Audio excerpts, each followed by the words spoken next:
2025 October 19వ తారీఖున ధనత్రయోదశితో కూడిన చతుర్దశి వస్తోంది.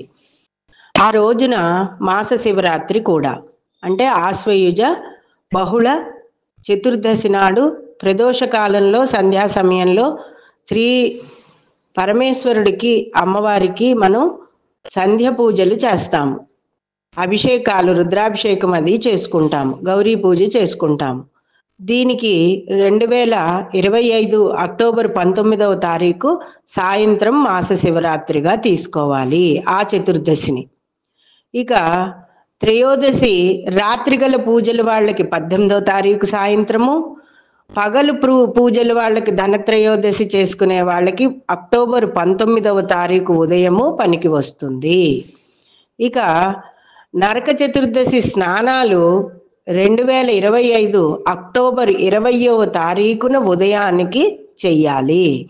రాత్రిగల అమావాస్యే దీపావళి అమావాస్యకి కరెక్ట్ కాబట్టి ఆ తిథినే తీసుకోవాలి. కాబట్టి అమావాస్య మర్నాడు పూర్తిగా రాత్రి సమయంలో లేనందున అక్టోబర్ 20వ తారీఖున సాయంత్రము దీపావళి అమావాస్య జరుపుకోవాలి.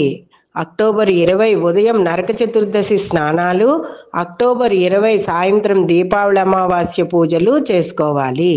అందున సోమవారం అమావాస్యతో కూడి వచ్చింది కాబట్టి అత్యంత శక్తివంతమైనది కాబట్టి ఉదయం ఉపవాసం ఉండి సాయంత్రం లక్ష్మీదేవికి పూజలు చేసుకుని దీపావళి అమావాస్య పండుగ కూడా జరుపుకోవచ్చును. ఇక కార్తీక మాస ప్రారంభము మాత్రము మరునాడు మంగళవారం నుంచి కాదు. ఆకాశ దీపాలు అంటే ఇక్కడ మనం 5 రోజుల వ్రతంగా దీపావళి తీసుకుంటాం కాబట్టి ధనత్రయోదశి మొదలుగా మనకి దీపావళి అమావాస్య, మర్నాడు సోమవారం, మర్నాడు కార్తీక మాసం పాడ్యమి ప్రారంభం, యమవిదే వరకు చేస్తాం. కానీ ఒక రోజు ఇక్కడ అమావాస్య తగులు మిగుల్లో ఎక్కువ వచ్చింది కాబట్టి కార్తీక మాస ఆకాశ దీప ప్రారంభము 22వ తారీఖు అక్టోబర్ నుంచి ప్రారంభము.